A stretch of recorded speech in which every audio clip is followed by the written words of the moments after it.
पहला पतरस का किताब उसका 5 अध्याय और उसका 10 वचन। अब परमेश्वर पहला पतरस 5 अध्याय 10 वचन। जी हाँ, पढ़िए। अब परमेश्वर जो सारे अनुग्रह का दाता है, जो सारे अनुग्रह का दाता है। ये जिस परमेश्वर के बारे में बात कर रहा है पतरस, वो कहता है वो अनुग्रह वो परमेश्वर सारे अनुग्रह का क्या है? दाता है। He is the master. वो अनुग्रह देने वाला परमेश्वर है। वो अनुग्रह तैयार करता है और वही अनुग्रह का क्या है? दाता। He is a grace. क्या बोलेंगे? एक बड़ा अगुवा है या चरवाह है, अनुग्रह देने वाला। आगे, जिसने तुम्हें मसीह में अपनी अनंत महिमा के लिए बुलाया। Praise the Lord. दूसरी बात यहाँ कहता है पतरस कि पहला तो वो अनुग्रह का दाता है, दूसरी बात वो कहता है कि उसने तुम्हें किसी कारणवश बुलाया है। और क्यों बुलाया है? लिखा गया है जिसने तुम्हें किसमें बुलाया है? मसीह में बुलाया है, क्योंकि हमने मसीह को अपना उद्धारकर्ता के रूप में विश्वास किया है, इसलिए हम मसीह में परमेश्वर ने हमें चुना है। और क्यों चुना है? अपनी अनंत महिमा के लिए बुलाया है। किसकी अनंत महिमा? परमेश्वर का। तो हम परमेश्वर के अनंत महिमा वाले लोग हैं, अर्थात हम ही वो पात्र है जिससे हजारों लोग हाथ उठाकर बोले कि खुदा भला है। हम ही है वो व्यक्ति जिससे हजारों लोग बोले प्रभु तू आज भी अद्भुत काम करता है ना? हम ही वो व्यक्ति है। आप एक वो व्यक्ति है जिसको प्रभु ने अपनी महिमा के लिए हमको इस दुनिया में क्या किया है? नियुक्त किया है, बुलाया है।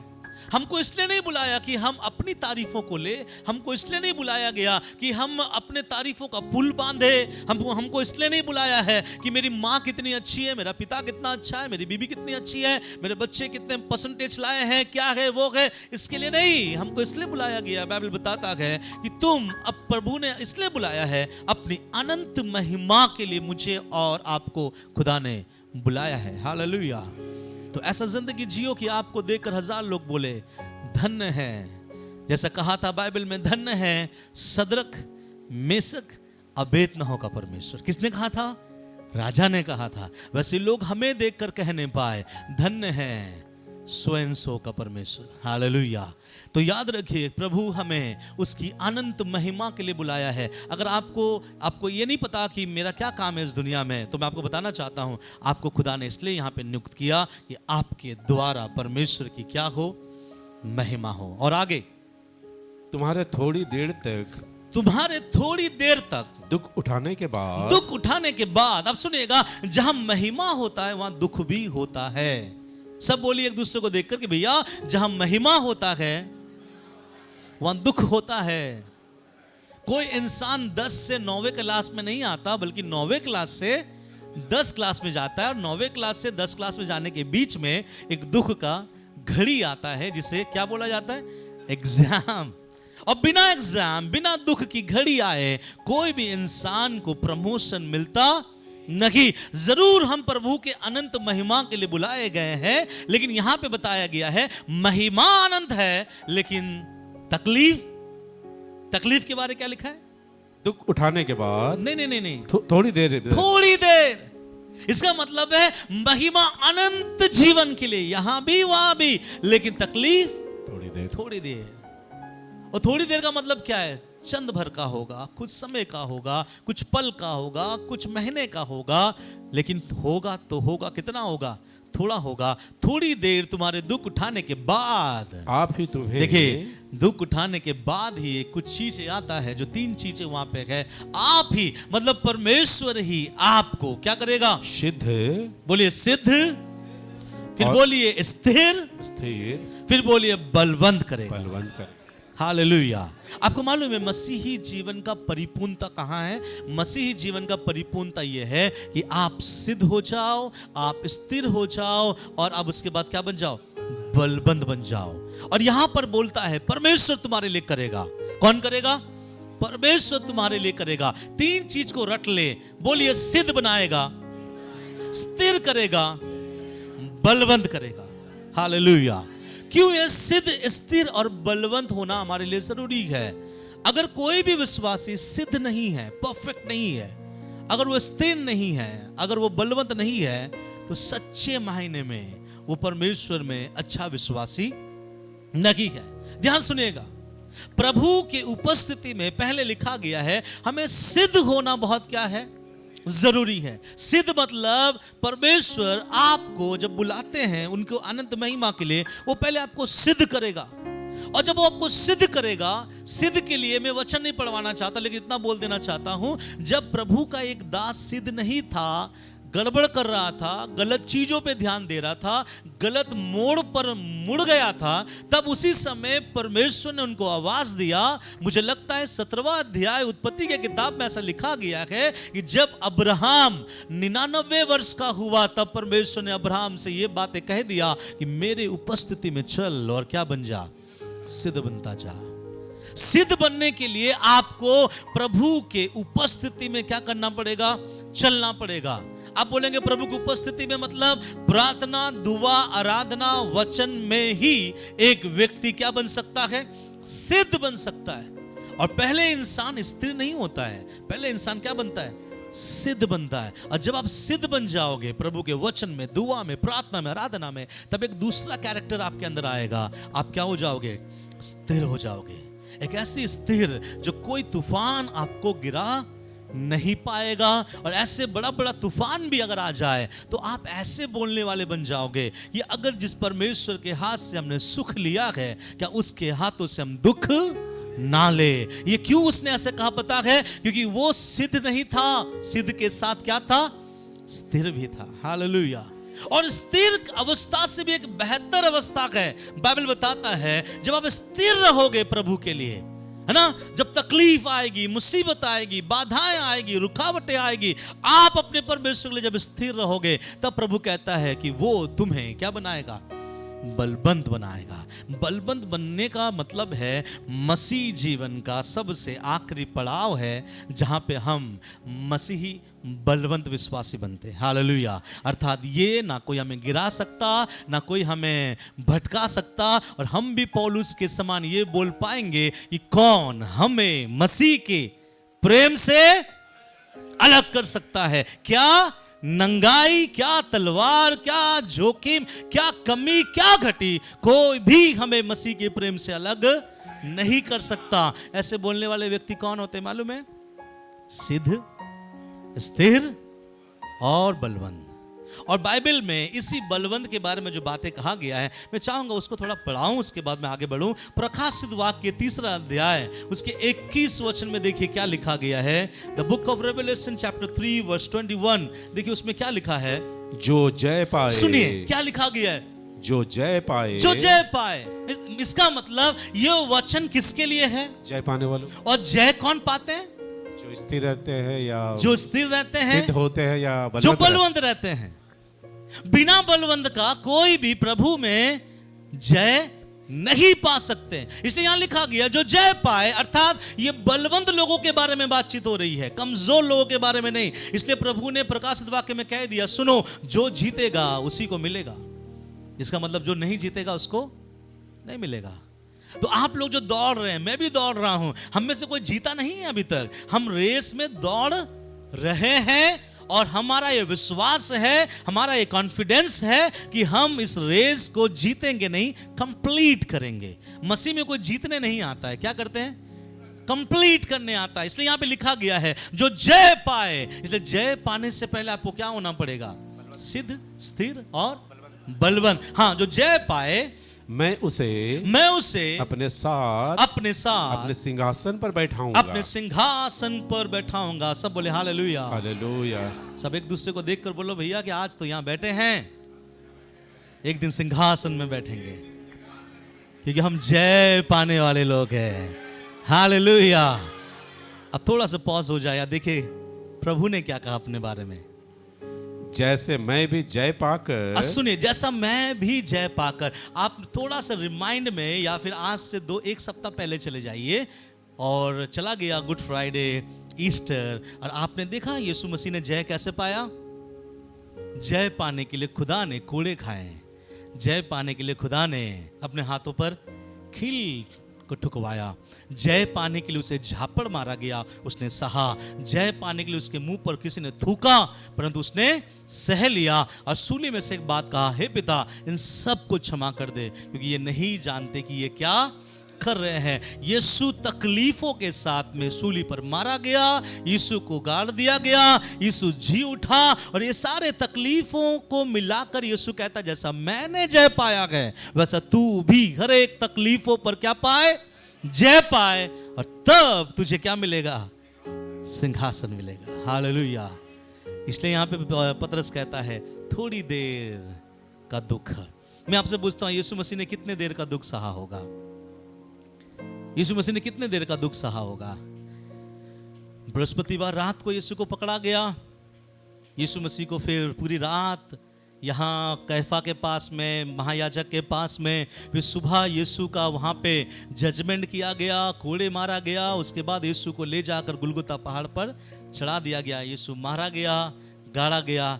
तीसरे दिन जब वो जिया, वो केवल यीशु नहीं था, वो राजाओं का राजा है ना, वो हमारा जीवित और सर्वव्यापी ज्ञानी परमेश्वर बन के जब जिंदा हुआ, वो कहता है ऐसे तुम्हें भी क्या पाना है, जय पाना है। हालेलुया। तो पतरस ये बताना चाह रहा है, सिद्ध, स्थिर और बलवंत बनो। कितने लोग सिद्ध, स्थिर और बलवंत बनना चाहते हैं?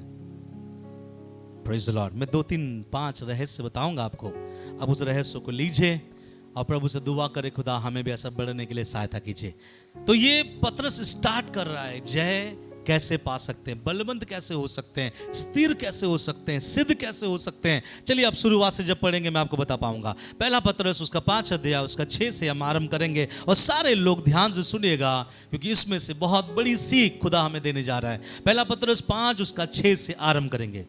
इसलिए परमेश्वर के बलवंत हाथ के नीचे, सुनिए, मैं बात आपको ये बता रहा था कि आपको और हमें क्या बनना है, प्रभु के लोगों को परमेश्वर क्या बनाना चाहता है। सब जोर से बोलिएगा। 3 बातें हर समय मैं रिपीट करता रहूंगा, सब बोलिए। Number 1, number 2, number 3, Balwant. तो अगर सिद्ध और स्थिर और बलवंत बनना है, तो यहां पतरस सलाह दे रहा है। क्या सलाह दे रहा है? इसलिए परमेश्वर के बलवंत हाथ के नीचे, बलवंत हाथ के नीचे दीनता से रहो, दीनता से रहो, जिससे वह तुम्हें उचित समय पर बढ़ाए। Praise the Lord.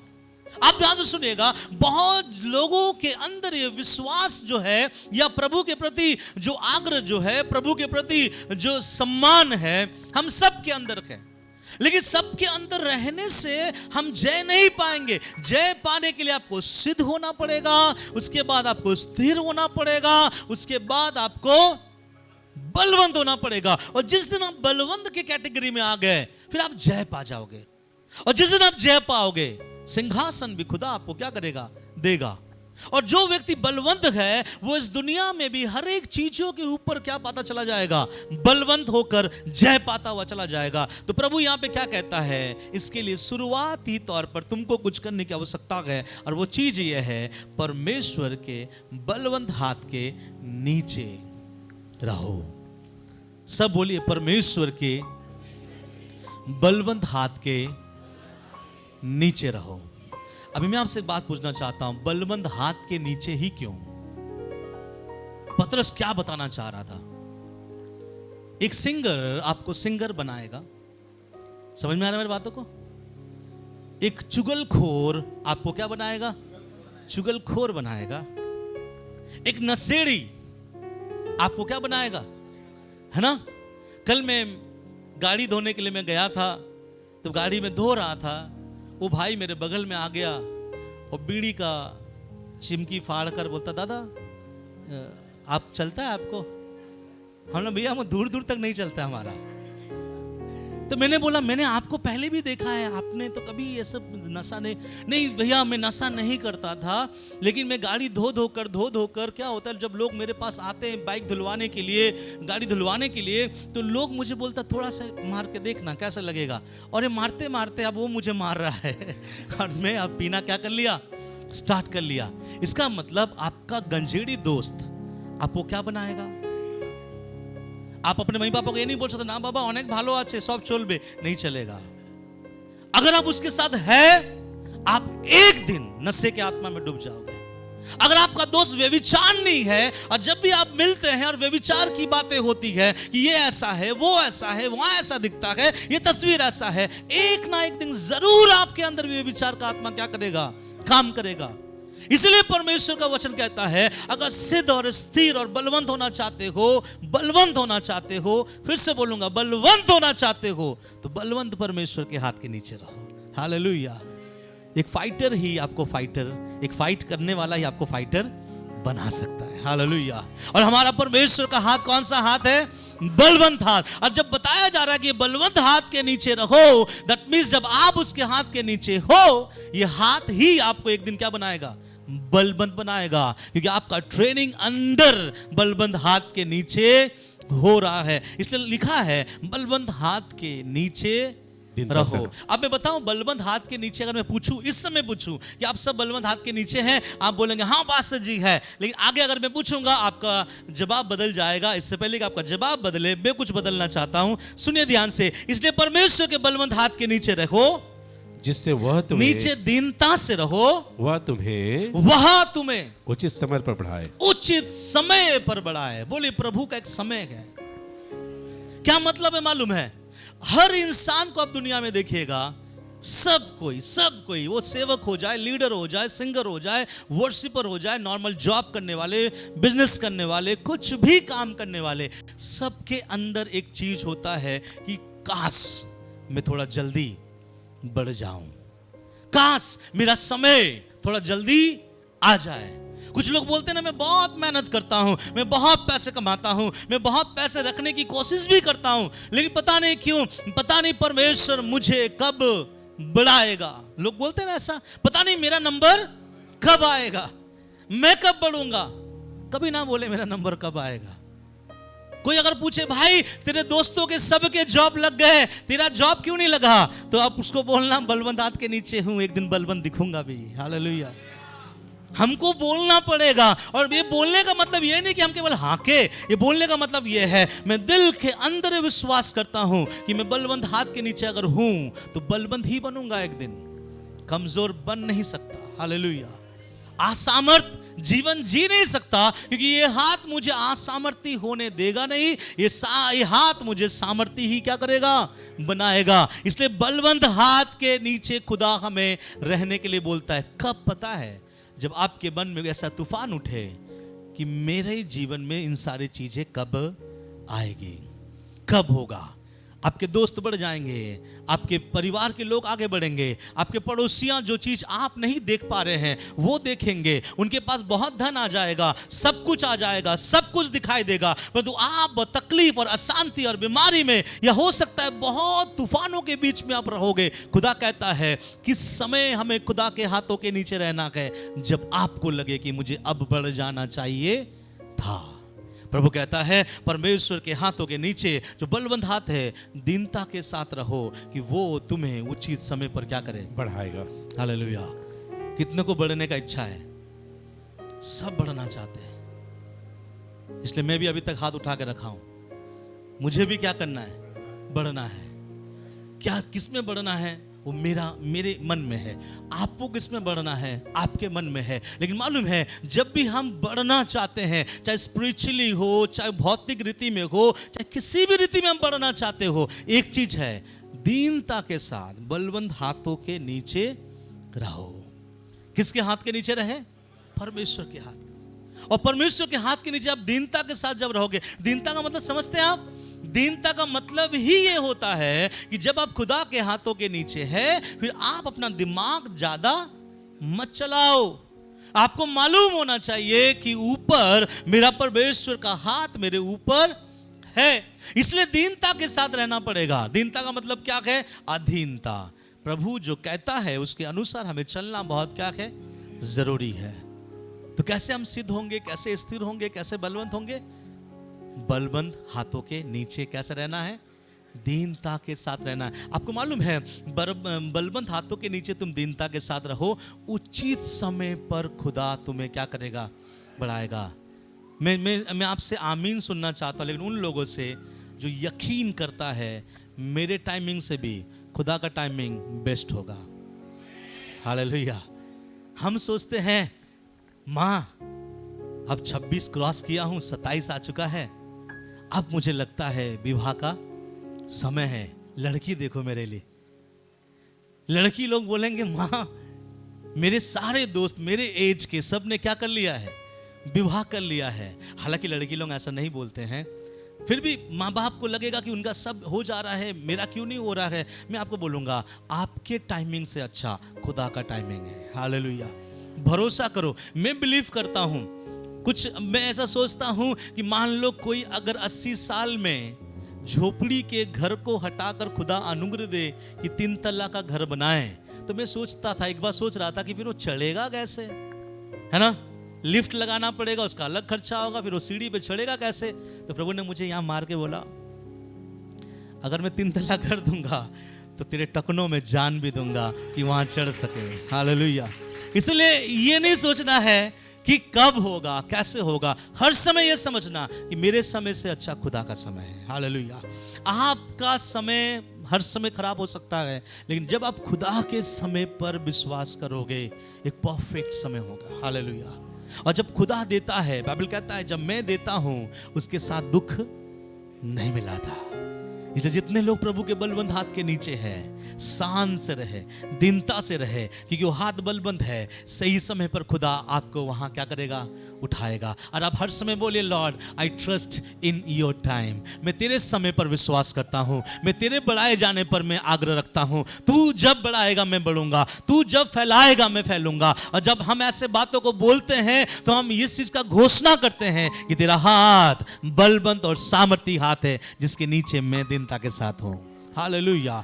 ये शुरुआत है कि आप स्थिर, सिद्ध और बलवंत के तरफ क्या कर रहे हैं, बढ़ रहे हैं। दूसरा, अब उसका 7 वचन पढ़िए, क्या लिखा है, अपनी सारी चिंता उसी पर डाल दो क्योंकि उसको तुम्हारा ध्यान है। हाँ, अपनी सारी चिंता किस पे डाल दो, उस पर डाल दो, उस पे डाल दो क्योंकि उसको तुम्हारा ध्यान है। ध्यान दे। पहला तो उसने कहा मेरे हाथ के नीचे रखो, दूसरा वो कहता है कि अपनी सारी चिंता ढाल दो। क्यों कहता है मालूम है, किसके लिए कहता है मालूम है।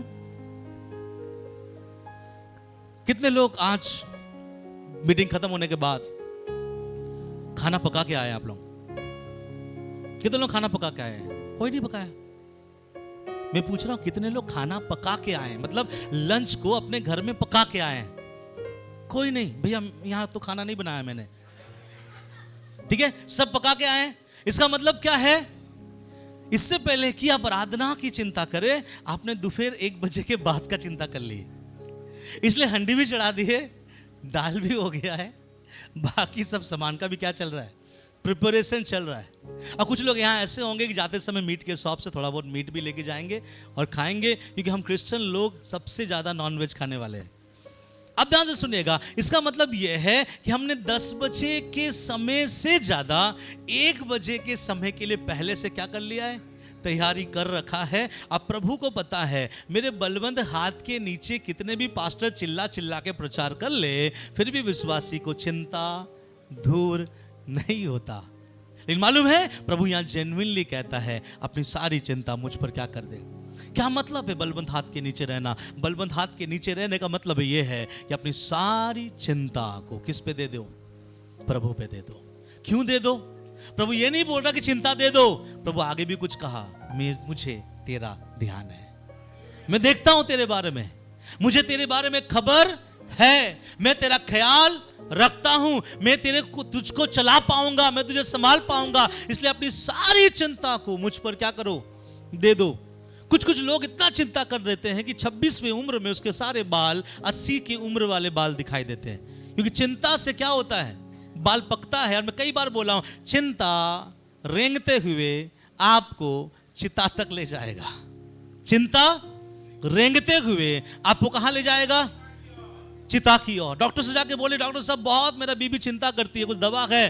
डॉक्टर बोलेगा मैं आज तक चिंता कर रहा हूं कि चिंता का दवा क्यों नहीं आया, क्योंकि चिंता के लिए कोई भी दवा नहीं है। इसलिए प्रभु कहता है कि तू चिंता मत करना। ध्यान से सुनेगा, चिंता नहीं करने का मतलब क्या है मैं समझाना चाहता हूं। यह समझना है कि हम बलवंत हाथ के नीचे हैं।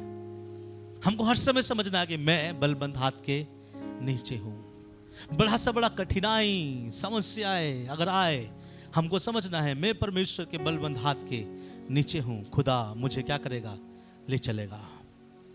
ये मार्च महीना मेरे लिए बहुत तकलीफ से भरा हुआ महीना गया, बहुत तकलीफ से भरा हुआ महीना गया। और इतना तकलीफ से भरा हुआ महीना गया मेरे लिए और मेरी वाइफ कामनी के लिए। हम दोनों आपस में केवल बातचीत कर रहे थे, ना तो मेरे मम्मी को पता था, ना मेरे भाइयों को पता था, ना मेरे बेटियों को पता था। हम बहुत बहुत मतलब ऐसे एक दलदल में से होकर गुजरे। लेकिन धन्यवाद हो परमेश्वर का, जो उसका हाथ हमें वहां से खींच कर क्या करता है, निकालता है। हालेलुया। एक चीज है, प्रभु ने कहा चिंता ना कर, तो हमको चिंता नहीं करना है। जब कामनी मुझसे बात कर रही थी, जब मैं उससे बात कर रहा था, हम लोग आपस में बोल रहा था हो जाएगा, हो जाएगा, हो जाएगा, हो जाएगा। परमेश्वर सब कुछ क्या करेगा, करेगा। और हाँ, परमेश्वर ने सब कुछ आज के दिन में पूरा कर दिया है। हालेलुया। बोलना ये चाहता हूं, आप चिंता ना करें कि मेरी पति उद्धार में कब आएगा। आप चिंता ना करें मेरी पत्नी उद्धार में कब आएगा। आप चिंता ना करें कि मेरे बच्चे उद्धार में कब आएगा। और आप चिंता कर करके दुखित ना हो। आप इंजॉय रहो, प्रभु में सदा आनंदित रहो और दुआ करो और ये भरोसा रखो कि खुदा का हाथ के नीचे में अगर हूं तो प्रभु कहता है एक दिन सब कुछ खुदा क्या करेगा, ठीक करेगा। हालेलुया। इतना आसान नहीं है प्रभु में सिद्ध होना, स्थिर होना और बलवंत होना। लोग चाहते हैं पास्टर जी हम भी बलवंत होना चाहते हैं, सिद्ध होना चाहते हैं, स्थिर होना चाहते हैं, लेकिन छोटी छोटी बातों में निराश हो जाते हैं, छोटी छोटी बात में बहुत चिंतित हो जाते हैं, छोटी छोटी बातों में दिमाग खराब हो जाता है। हम क्या करें? ये एक बहुत लंबा प्रोसेस आपको शुरू करना पड़ेगा, ये विश्वास से कि खुदा के हाथों के नीचे मैं हूं। दूसरा आपको मानना पड़ेगा अगर उसके हाथ के नीचे हूं तो मुझे कोई चीजों की चिंता करने की आवश्यकता नहीं। मैं पूछना चाहता हूं जितने भी आपके छोटे छोटे बच्चे हैं, क्या उसने कभी, आप कभी भी देखें, आप अपने घर गए और आपका बच्चा नल के बगल में या फिर एक पेड़ के नीचे बैठकर ऐसा चिंता कर रहा है, आपने बोला बेटा क्या हुआ? सोच रहे पापा दोपहर का खाना मिलेगा कि नहीं मिलेगा, रात का मिलेगा कि नहीं मिलेगा, स्कूल है, ये है, वो है, पता नहीं कहां से आएगा, गाड़ी भाड़ा ये है। आप उस बच्चे को उठाओगे, प्यार भी करोगे, मन करेगा आपको थोड़ा एक चमाट भी मारे, उसको बोले तेरा बाप अभी तक क्या है। वाह, ये डायलॉग बहुत अच्छा है। बेटा तुझे किसी बात की चिंता करने की आवश्यकता नहीं है, तेरा बाप जिंदा था, जिंदा है और जिंदा रहेगा। हालेलुया। क्यों चिंता करते हैं? आपको मालूम है जब हम चिंता करते हैं, प्रभु भी यही बोलता है, क्यों तू डरता है, तेरे लिए वो लड़ता है।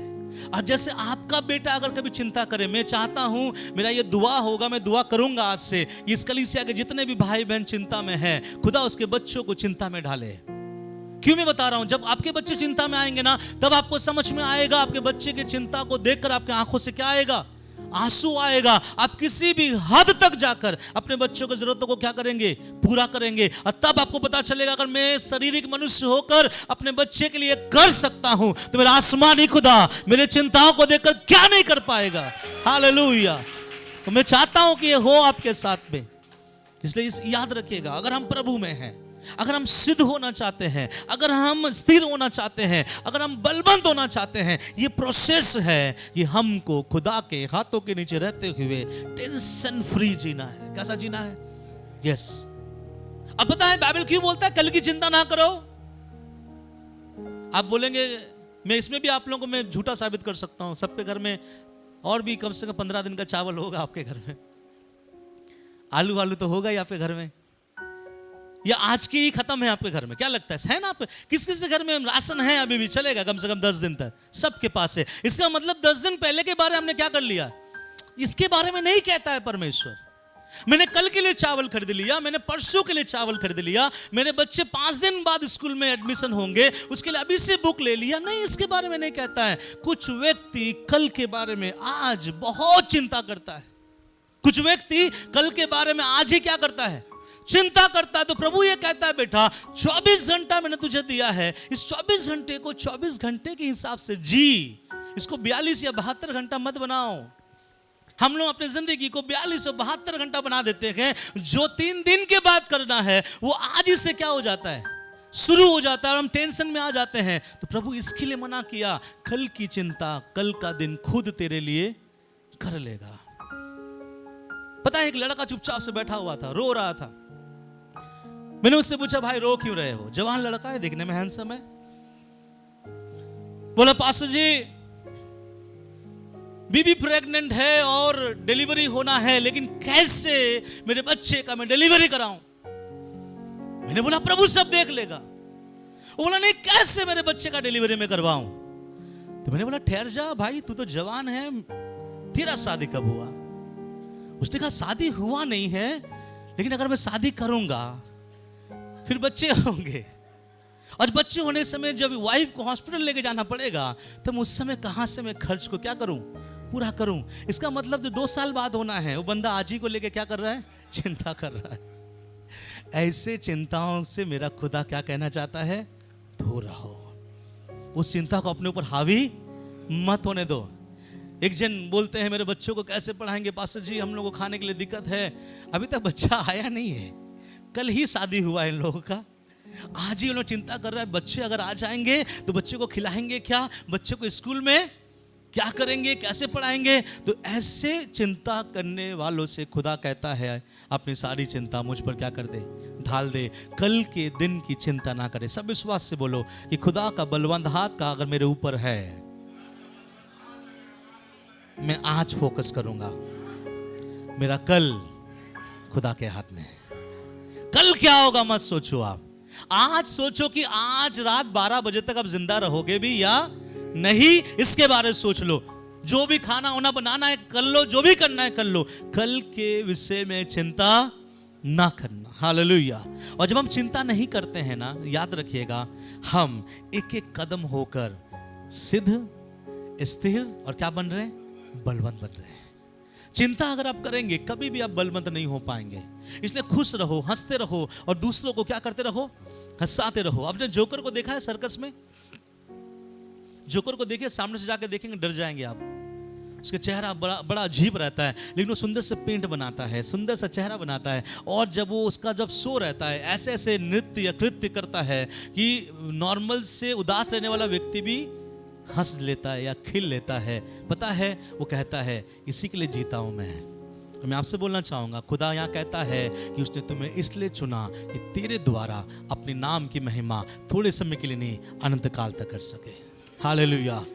खुश रहो तो दूसरों को आप क्या कर पाएंगे, खुश रहो। कुछ लोग बोलेंगे, पास्टर जी मैं कैसे खुश रहूं? कुछ लोग, हस्बैंड लोग बोलता है, पास्टर जी मैं खुश रहना चाहता हूं, मैं हर समय खुश रहना चाहता हूं, लेकिन जब भी मेरे बीबी की ओर देखता हूं मेरा चेहरा निराश हो जाता है। मैं बोलता, क्यों? मेरी वाइफ हर समय सूखा मुंह के साथ बैठे रहती है। तो बोलना चाहूंगा, ऐसे वाइफ को कभी भी सूखे मुंह बैठे ना रहे। कुछ वाइफ लोग बोलती, पास्टर जी प्रभु मैं बढ़ना चाहता हूं, जब भी मेरे पति की ओर देखता हूं मेरा मुंह भी मुरझा जाता है। तो मैं ऐसे पति को भी बोलना चाहूंगा, खुश रहो, हर समय क्या करो, मुस्कुराते रहो, हंसते रहो। आप बोलेंगे नाटक क्यों करना है? नहीं, नाटक नहीं, ये बिलीफ है कि हम उसके सामर्थ्य हाथों के नीचे है। हालेलुया। जब हम हंसते हैं ना, लोग बोलता है कि कैसे होगा, लोग बोलता है कैसे होगा। खैर मेरी गवाही बोलने का तो समय नहीं है, लेकिन ऐसे कई सारे चीजों में लोग हंसा, लेकिन खुदा ने उस चीज को संपूर्ण रीति में सामने करके लाया। बाइबल में लिखा है ना, बहुत लोगों ने हंसा था कि उस उम्र में मैं एक बच्चों को जन्म कैसे दे सकता हूं। खुदा ने उसके हंसी को बंद कर दिया, और जब बच्चा हुआ होगा, मुझे लगता है मुंह झुका के बोला होगा, तू महान था, तू है और तू महान रहेगा। हालेलुया। इसलिए याद रखिएगा, अगर आप स्थिर बनना चाहते हैं, सिद्ध बनना चाहते हैं और बलवंत होना चाहते हैं, तो बाइबल बताती है उसके हाथों के नीचे दीनता के साथ रहो। दूसरा, चिंता उसको दे दो, मत सोचो उसके बारे में, और प्रैक्टिकल करके देखो। केवल आज के लिए चिंता करो, कल के लिए बोले प्रभु तू देख लेगा, मेरा आगे क्या होगा तेरे पर भरोसा कर रहा हूं, तू मुझे सब कुछ देख लेगा। तीसरा, आगे बढ़ेंगे, सचेत हो। 8 वचन में लिखा है, सचेत रहो और जागते रहो, और जागते रहो, क्योंकि तुम्हारा विरोधी शैतान, क्योंकि तुम्हारा विरोधी शैतान गरजने वाले सिंह के समान, गरजने वाले सिंह के समान इस खोज में रहता है, इस खोज में रहता है कि किसको फाड़ खाए। हालेलुया। ध्यान से सुनेगा, पहले वाले 6 वचन में प्रभु ये बताना चाह रहा है कि मैं ही हूं बढ़ाने वाला, 7 वचन में प्रभु यह कहता है मैं ही हूं तुझे देखने वाला, और 8 वचन में प्रभु यह कहता है मैं ही हूं तुझे हर एक मुसीबतों से बचाने वाला। और बचाने वाला प्रभु क्या कहता है? सचेत रहो और जागते रहो। अभी मालूम है जब आप सिद्ध, स्थिर और बलवंतता की ओर जब आप आगे बढ़ रहे हो, पहला आपने क्या सीखा कि हमें परमेश्वर के बलवंत हाथ के नीचे दीनता के साथ रहेगा, वही खुदा मुझे सही समय पर क्या करेगा? बढ़ाएगा। दूसरा आपने सीखा मुझे चिंता नहीं करना, मेरी चिंताओं को, पूरी चिंताओं को किस पे डालना है? परमेश्वर पे डालना है, और प्रभु इन सारी चीजों को पूरा करेगा। और तीसरा प्रभु यह कहता है अगर सचेत नहीं रहोगे और क्या लिखा है? जागते नहीं रहोगे तो जरूर होगा कि एक दिन शेर तुम्हें क्या कर दे? फाड़ जाए। इसलिए याद रखिए प्रभु कहता है सचेत रहो और जागते रहो। यहां प्रभु ने आत्मिक उस सिद्धांतों को बता रहा है कि मसीह में, विश्वास में, वचन में, आत्मा में हर समय खुद को क्या करते रहो? जगाते रहो, दुआ करते रहो, कभी हार नहीं मानना, कभी भी हार नहीं मानना। मैं आपको एक बात बताऊं, छोटा सा गवाही भी बताऊंगा, बाकी तो बाद में बताऊंगा। कल से बीबीटी स्टार्ट होना है, और इस बीबीटी के लिए बहुत सारी चीजों की आवश्यकता है, क्योंकि हम पहली बार कर रहे हैं। तो कोई भी चीज हमारे पास इस समय नहीं है कि हम उस चीज को लेके चला ले या कर ले। तो शुरू से शुरू करना पड़ा, बहुत सारी चीजों को खरीदना पड़ा, बहुत सारी चीजों को खरीदना पड़ा। ये जो पैसे जो खर्च हुए हैं ना, मैं आने वाला संडे बताऊंगा कितना खर्च हुआ है, लेकिन एक ह्यूज अमाउंट इसमें खर्च हुआ है, एक ऐसा बड़ा अमाउंट खर्च हुआ है। मैंने बोला था कि चलो हम लोग थोड़ा थोड़ा हाथ बढ़ाकर क्या करेंगे, ये कर लेंगे। जैसे जैसे बीबीटी सामने आता गया, हमारे हाथ में पैसा नहीं है, क्या करेंगे, कैसे करेंगे, बातचीत करने लगे क्या होगा। लेकिन एक चीज बाइबल का परमेश्वर बोलता है कि चिंता क्या मत करो। और उस चीज पे हम रहते समय मैंने एक चीज देखा कि दुआ में और प्रार्थना में जब उस चीज को हम देते चले गए, खुदा ने सब चीज धीरे धीरे करके कंप्लीट किया। और आज भी जो 10-15% काम बाकी है वो भी खुदा पूरा करेगा। हालेलुया। जिसने 95 या 85 कर दिया है तो 15% भी खुदा करेगा। और कल हम एक अच्छा बीबीटी को क्या करेंगे, देखिए। ध्यान से सुनिएगा क्या लिखा गया है, फिर से सचेत रहो और जागते रहो, क्योंकि तुम्हारा विरोधी शैतान गरजने वाले सिंह के समान इस खोज में रहता है कि किसको फाड़ खाए। इसका मतलब यह है कभी भी जब आप निराश होते हैं, हताश होते हैं, उस समय आपको मालूम होना चाहिए कि इस समय करना क्या है। और अगर उस समय आप सही चीजों को अपने जीवन में आने के लिए रखे, सचेत रहते हुए क्या करते रहे, प्रार्थना करते रहे, स्पिरिचुअली खड़े होकर दुआ में, प्रार्थना में रहिएगा। नहीं तो ऐसा भी समय आएगा कि शैतान हमें क्या करेगा, फाड़ खाएगा। फाड़ खाने का मतलब यह है वो हमारे जिंदगी को क्या कर देगा, बिगाड़ देगा। कैसे बिगाड़ देगा? सचेत रहो और जागते रहो। सब बोले सचेत रहो और जागते रहो। फिर बोलिए सचेत रहो और जागते रहो। फिर बोलिए सचेत रहो और जागते रहो। कैसे सचेत रहे? अगर मुझे पता है कि ये खिड़की मेरे लिए सही नहीं है, ब्लॉक करवा उस खिड़की को। इसका मतलब क्या है? सचेत रहो। समझ में आ रहा है कि कोई व्यक्ति खिड़की से नरक पहुंच गया, आपको नहीं पता। शायद कुछ लोग खिड़की से, आप बोलेंगे पास्टर जी खिड़की से, अरे सुई के गड्ढे से अगर ऊंट पार हो सकता है तो खिड़की से नरक नहीं जा सकता। नहीं समझे आप?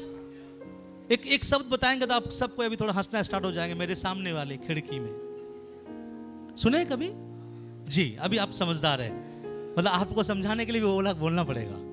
सुनिए, कई लोगों को खिड़की ने नरक में लेके पहुंचा दिया, तो हमको क्या करना है?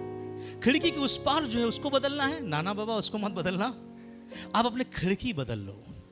कुछ लोग खिड़की खुला रखते हैं और बोलते प्रभु हिम्मत दे प्रभु कि मैं खिड़की से दूर आ जा। प्रभु बोले बेटा हिम्मत इतना दूंगा कि खिड़की तो बंद कर दे। इसलिए सचेत रहना बहुत क्या है, जरूरी है। कुछ लोग बोलते पास्टर जी सिगरेट छोड़े हुए 5 साल हो गए, लेकिन बैठता बंदा वही है जहां पे लोग सिगरेट पीता है। ऐसा तो नहीं पीता, ऐसे पीता है। मेरे बातों को समझिएगा, बुद्धिमान बनो। कैसा बनो? बुद्धिमान। क्या चीज मुझे गिरा रही है, कौन सी संगति मुझे प्रभु से पीछे कर रही है, कौन से लोग मुझे प्रभु के विरोध में खड़ा कर रहा है, कौन सी आदतें मेरे जीवन में सही नहीं है, मुझे छोड़ना है, उसको छोड़ो। सचेत रहो, जागते रहो, प्रार्थना में रहो। कहीं ऐसा ना हो कि शैतान आपके कमजोरियों को देखकर आपको फाड़ ढाले। कई बार मसीही लोग इसलिए नष्ट नहीं होते कि शैतान ने पहले आपको खींचा था। कई बार मसीही लोग इसलिए नष्ट होते हैं कि वो खुद से शैतान के पास आया था और शैतान को क्या मिला? मौका मिला। आप एक बात याद रखिएगा, अगर हम यीशु मसीह पर विश्वास करते हैं तो मेरा परमेश्वर सूली पर मारा गया और उसके लहू से मैं और आप धोए गए, तो क्या लगता है कि मुझे और आपको शैतान छू पाएगा, फाड़ पाएगा? ना। इसलिए प्रभु कहता है वो तभी फाड़ पाता है, तभी छू पाता है जब धोए हुए मसीह के लोग सचेत नहीं रहते, जब धोए हुए मसीह के लोग जागते हुए नहीं रहते हैं। इसलिए हर समय जागते हुए रहना बहुत क्या है? जरूरी है। कईयों को फोन नरक पहुंचा दिया है, कईयों को खिड़की नरक पहुंचा दिया है, कईयों को पैसे नरक पहुंचा दिया है, कईयों के शौक उसको नरक पहुंचा दिया है, कईयों के जीवन के नशा उनको नरक पहुंचा दिया है, पहुंचा रहा है। इसलिए हमको क्या रहना है? सचेत रहो। और कैसा रहो? जागते रहो। इस सोच में रहिए कि कहीं हमको शैतान फाड़ ना खाए। आपको शैतान नहीं फाड़ सकता, बात शर्त यह है कि आप सचेत रहो और क्या मत करो, कुछ ऐसा गड़बड़ मत करो, जागते रहो। तो ये हमारे जीवन में होना बहुत क्या है? जरूरी है। नहीं तो बहुत हमारे जीवन में समस्याएं आएगी। याद रखिएगा, अगर आपने कुछ भी गलत किया तो उसका परिणाम गलत ही आएगा। इसलिए बहुत सावधान रहिए, सचेत रहिए, कहीं शैतान आपको फाड़ ना खाए। इसका मतलब क्या है? स्पिरिचुअली बहुत फूंक फूंक कर कदम उठाना है, सही तरीके से उठाना है, कहीं आपके जीवन में कोई तकलीफ ना हो जाए। ओके, आप देखिए 9 वचन में क्या लिखा गया है? विश्वास में दृढ़ होकर, विश्वास में दृढ़ होकर, और यह जानकर उसका सामना करो, यहां जानकर उसका सामना करो कि तुम्हारे भाई जो संसार में है ऐसे ही दुख सह रहे हैं। ऐसे ही दुख क्या कर रहे हैं? सह रहे हैं। तो क्या हो जाओ? विश्वास में दृढ़ हो जाओ और यह जानकर उसका सामना करो कि तुम्हारे भाई जो संसार में ऐसे ही दुख सह रहे हैं। इसका मतलब क्या है? इसका मतलब है हमारे मसीह भाई दुख उठा रहे हैं। कुछ लोग सोचते हैं ऐसा कि मसीह में आने के बाद कोई दुख, कोई तकलीफ हमारे जीवन में नहीं आएगा। आप मुझे बताइए, कुछ लोग ऐसा कोई नहीं बोल पाएगा, पास्टर जी जब से मसीह में आया हूं एक भी सर्दी नहीं हुआ, खांसी नहीं हुआ, बुखार में नहीं पड़ा, मेरे बच्चों को गर्मी में गर्मी नहीं लगता है, मेरे बच्चों को ठंड में ठंड नहीं लगता है, मेरे बच्चे तो अलौकिक हो गए, मानो कुछ दिनों के बाद स्वर्गदूत बन जाएगा। ऐसा कभी हुआ है ना? हम फिजिकल दुनिया में है, हमारे जीवन में समस्याएं हो सकता है। इसलिए यहां पे पतरस कहता है कि देखो तुम्हारे भाई लोग भी किस में हैं? दुख में। एक वचन पढ़वाना चाहता है, इब्रानी उसका 12 उसका 1 पढ़िए क्या लिखा है। इब्रानी उसके 12वां अध्याय उसका 1 वचन में ऐसा लिखा है, हाँ, जबकि गवाहों का, इस कारण जबकि गवाहों का ऐसा बड़ा बादल हमको घेरे हुए है, तो आओ हर एक रोकने वाली वस्तु और उलझाने वाले पाप को दूर करके वह दौड़ जिसमें हमें दौड़ना है, हाँ, धीरज से दौड़े। Praise the Lord. यहाँ क्या लिखा गया है? इस कारण गवाहों का ऐसा बड़ा बादल हमको घेरे हुए हैं। मैं आपको बताऊं, अगर एक बहन के जीवन में समस्याएं है तो वो चर्च के बाकी बहनों के गवाहियों को याद रखे। एक भाई के जीवन में समस्याएं हैं तो वो चर्च के बाकी भाइयों के जीवन के गवाहियों को क्या रखे? याद रखे। ये गवाहियां आपको प्रभु में बढ़ने के लिए बहुत बड़ा सामर्थ्य प्रदान करेगा। इसलिए लिखा गया है, क्या लिखा गया है? मैं फिर से पढ़ता हूं, पहला पत्रस उसका 5:9 में, विश्वास में दृढ़ हो जा और यह जानकर उसका सामना कर कि तुम्हारे भाई जो संसार में हैं ऐसे ही दुख सह रहे हैं। इसका मतलब मसीही दुख सहते हैं। इसका मतलब हमें भी दुख सहना है। लेकिन मैंने आपको शुरुआत में बताया, हमारा दुख कितने समय के लिए? थोड़े समय के लिए, और हमारा महिमा अनंत जीवन के लिए। अब आगे बढ़ेंगे, देखिए क्या लिखा है 9 वचन के आगे 10 वचन। अब परमेश्वर, ध्यान सुनिए, अब परमेश्वर जो सारे अनुग्रह का दाता जो है, सारे अनुग्रह का दाता है, जिसने तुम्हें मसीह में अपनी अनंत महिमा के लिए बुलाया, अपने अनंत महिमा के लिए बुलाया है, तुम्हारी थोड़ी देर तक दुख उठाने के बाद आप ही तुम्हें सिद्ध और स्थिर और बलवंत करेगा। अपने दाहिने हाथ को उठाए आसमान में, आंखों को बंद करे और प्रभु से बोले, प्रभु मैं विश्वास करता हूं कि तूने मुझे किसी काम के लिए बुलाया है, तेरी अनंत महिमा के लिए तूने हमें बुलाया है, लेकिन तूने कहा है थोड़े समय तक तुम्हें दुख उठाना पड़ेगा। मैं विश्वास करता हूं कि हमारा दुख थोड़े समय के लिए होगा, हमारा दुख थोड़े समय के लिए होगा, हमारा दुख थोड़े समय के लिए होगा, परंतु हमारा आनंद अनंत काल तक होगा। Thank you lord, hallelujah. प्रभु आपकी स्तुति होवे। इस बात को भरोसा करें, आपका परमेश्वर आपको ज्यादा दिन दुख में रहने नहीं देगा। अगर आज आप दुख में होकर चल रहे हो, आप उसको प्रिविलेज समझो कि ये मेरा दुख का समय है, लेकिन खुदा ने वायदा किया है कि दुख का घड़ी थोड़ा होगा और महिमा का घड़ी अनंत काल होगा। हालेलुया। कौन सा अच्छा है? Praise the Lord. एक बार मैंने एक वीडियो मैंने YouTube में देखा, वो वीडियो का थीम था how to get a success या फिर सफलता आप कैसे प्राप्त कर सकते हैं। तो वहां पे कार्टून है, कार्टून में ऐसा समझाया गया कि सफलता में जब चढ़ना चाह रहे हैं तो जो सीढ़ी है उस व्यक्ति के सामने 7 फुट का सीढ़ी है। 15-20 जन आए थे उस सफलता को प्राप्त करने के लिए, और उन्होंने दौड़ता हुआ आए कि हम लोग प्राप्त कर लेंगे, क्योंकि बाहर बोला गया कि सफलता के लिए कुछ करने की जरूरत नहीं है, केवल आपको सीढ़ी चढ़ना है, आप क्या हो जाओगे? सफल हो जाओगे। जब 15-20 जन आया और सीढ़ी को देखा, वो सीढ़ी 7 फुट का है, तो लोगों ने दौड़कर कूद के वो सीढ़ी पकड़ने की कोशिश की, कोई नहीं सका। उसमें से एक भाई कोशिश किया, उन लोगों ने बोला भाई हम लोगों ने इतना कोशिश किया मत कर, लेकिन एक भाई कोशिश करता गया, 1 बार 2 बार 3 बार 4 बार 5 बार, और धीरे धीरे यहाँ से लोग कम होता चला गया, 1 चला गया, 2 चला गया, सब चले गए, अब ये अकेला बच गया। कम से कम 30-40 बार के बाद ये भाई थोड़ा दूर जाके दौड़ता है, और दौड़ने के बाद सीढ़ी क्या करता है? पकड़ लेता है। जैसे तैसे करके वो उठा, और जैसे उठा उसने सोचा हे प्रभु मैं पहला सीढ़ी तो पार कर लिया, अब दूसरा सीढ़ी मैं कैसे पार करूं। जब वो पहला सीढ़ी पार कर दिया, उसने देखा दूसरा सीढ़ी 1-1 फीट का था। कितना था? 1-1 फीट का। लेकिन कभी कभी आपको लगेगा कि आपका जो दुख है ना, वो ऐसे ही सब सीढ़ी ऐसे ही रहेगा, 7-7 फीट का नहीं। प्रभु ने उस संदेश से ये बताया है YouTube के द्वारा।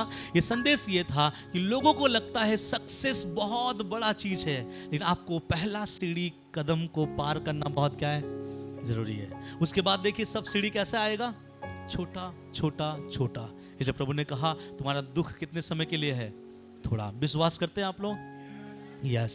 इस विश्वास के साथ घर जाते हुए दुआ करना कि मुझे प्रभु ने यह सिखाया है, मेरे लिए दुख थोड़े समय का है। और जब भी आप प्रार्थना करें, अगर आपके जीवन में दुख की घड़ी है, आप दुख के समुद्र में उस तूफानों में होकर गुजर रहे हो, आपका दुआ ऐसे होना चाहिए, खुदा इस दुख के घड़ी में से मुझे बाहर निकाल। मैं विश्वास करता हूं ये थोड़े समय के लिए होगा, मैं विश्वास करती हूं ये थोड़े समय के लिए होगा। और जब ऐसा आप दुआ करोगे, मैं आपको बताना चाहता हूं काले बादल छट जाएंगे और खुदा एक नया सवेरा हमारे जीवन में लेके आएगा। हालेलुया। इसलिए प्रभु कहता है कि तुम्हें सिद्ध, स्थिर और बलवंत होना पड़ेगा। क्या करना है? परमेश्वर के बलवंत हाथों के नीचे दीनता के साथ रहो। दूसरा क्या करना है? अपनी सारी चिंता उस खुदावंत के हाथों में देना है। तीसरा क्या करना है? सचेत रहना है और जागते रहना है, कहीं शैतान हमारे गलत चीजों को लेकर हमें फाड़ ना ढाले। चौथा क्या करना है? विश्वास में दृढ़ होना है। अगर आपको खुद विश्वास नहीं आ रहा है, किसी बहन के गवाही को याद कर लो, भाई के गवाही को याद कर लो, बाइबल में से दाऊद को याद कर लो, सुलेमान को याद कर लो, पतरस को याद कर लो, और गवाहों का ऐसा बादल आपको आगे बढ़ने के लिए सहायता देगा। और तब प्रभु कहता है आप ही तुम्हें सिद्ध, स्थिर और बलवंत करेगा। हालेलुया।